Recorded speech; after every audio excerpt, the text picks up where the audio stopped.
Hello everyone, my name is Shubha Costa. Today I am going to talk about determinants and impacts of preferences towards change, an organizational diagnosis of organizational failures at Kodak, along with my colleague Tasgirajit Choudhury. Since we will be discussing about the organizational diagnosis of Kodak, we are going to base the video mainly from the organizational rigidity perspective, and hence we will be talking in the light of why organizations become rigid instead of welcoming change and thereby ultimately succumbing to failure. At first, let's have a brief look at the overview of Kodak. Kodak was founded by George Eastman and Henry A. Strong in September 1888. During most of the 20th century, Kodak held a dominant position in photographic film. The company's ubiquity was such that its Kodak Moment tagline entered the common lexicon to describe a personal event that was demanded to be recorded for prosperity. Kodak began to struggle financially in the late 1990s as a result of the decline in sales of photographic film and its slowness in transitioning to digital photography. As a part of a turnaround strategy, Kodak began to focus on digital photography and digital printing, and attempted to generate revenues through aggressive patent litigation. In January 2012, Kodak filed for Chapter 11 bankruptcy protection in the United States District Court. In January 2013, the court approved financing for Kodak to emerge from bankruptcy. Kodak sold many of its patents for approximately $525 million to a group of companies. In September 2013, the company emerged from bankruptcy, having shed its large legacy liabilities and exited several businesses. Personalized imaging and document imaging are now part of Kodak LRS, which is a separate company owned by the UK-based Kodak Pension Plan. Let's see if there was any problem in the organizational architecture of Kodak. In 1987, Kodak saw change in the assignments of decision rights within the company. Between 1983 and 1987, Kodak leadership realized the need for more change and they restructured the management's evaluation and reward system. Here they have taken only 2 out of 3 steps towards a complete and successful organizational restructuring. Later on, they went through 2 major architectural changes. 1. Decentralization of decision rights. 2. Performance evaluation systems, which was again obviously incomplete because they could not maintain the balance between the 3 legs of the stool. Now let's see the determinants and impacts of preferences towards change. According to Burnett and Carroll 1995, individual organizations cannot change easily and quickly. It also assumes that when they do change, great risks are entailed. By this view, when technologies and environments change, some existing organizations fail as well as some different new ones also appear. Selection theorists admit that individual organizations do sometimes successfully change, and adaptation theorists recognize that some organizations fail because they do not change when and how they should. Results of longitudinal studies suggest that the stability of preferences varies across individuals, although it is unclear what variables account for these differences. There are several internal as well as external factors that limit organizational transition. Internal factors. More recent work studies internal organizational change in terms of organizational age and size. The most developed of these arguments is the so-called structural inertia theory of Hannan and Freeman 1984, which asserts that organizations become increasingly inert over time as procedures, roles, and structures become well established. Let's see the organizational age as the determinant and impact of preferences towards change.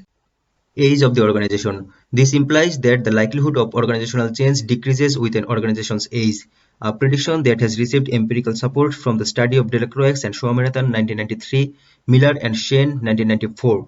Since the organization personnel are expected to decline in quality with age, older organizations should have larger separation rates, less expertise, and older leadership. A study by Kenneth J. and John Plumey 1978 predicts that as agencies age, their procedures will become more judicialized, resulting in increased backlogs and a decline in efficiency. From Kodak's point of view, though it was set up in the 1880s, first faced competition in the 1980s. Reflecting on their 100 years of experience, they did not pay attention to the competition, hence leading them to wrongly believe that their experience and success stories would continue even if they didn't change. This turned out to be fatal for them in the next days. Now, size of the organization. Hannan and Freeman 1984 argued that larger organizations would be less likely to change due to the bureaucratic structure that typically accompanies size. On the contrary, others contend that larger organizations may be more likely to change because of their greater access to resources. Empirical evidence on this issue is mixed. Some shows large organizations as more likely to change, for instance Huber et al. 1993, while others find less change among larger organizations, for example Delacroix and Swaminathan 1991.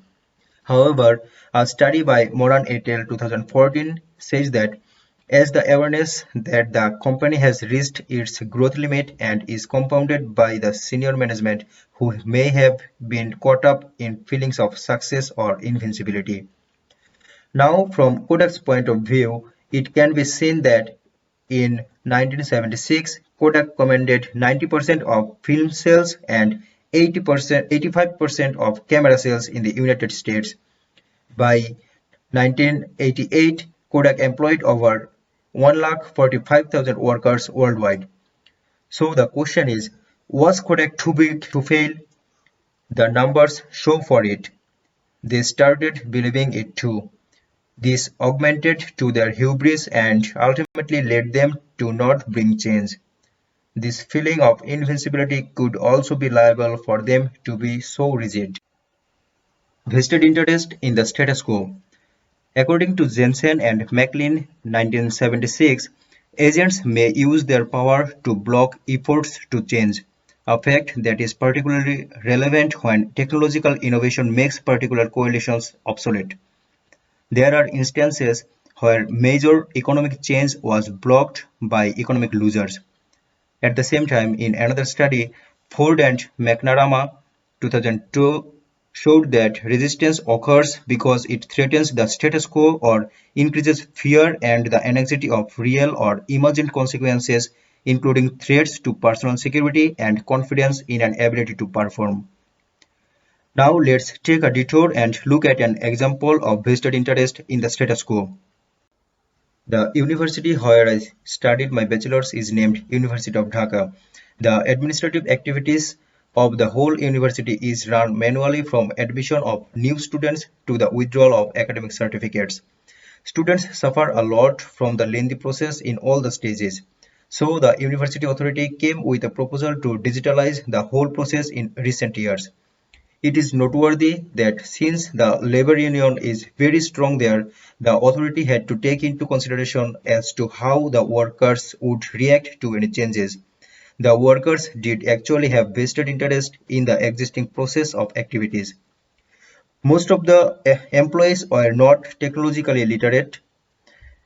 This meant that a step towards digitalization would endanger their jobs. And number two is, it was common trend that the employees used to pass on their jobs to their children or relatives. A move towards digitalization would provoke uncertainty to the incumbents such that a change would have reduced the controlling power that they hold.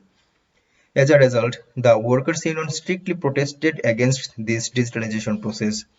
And finally, they were so determined that the authority had to give up this decision, which have otherwise been beneficial for all the stakeholders.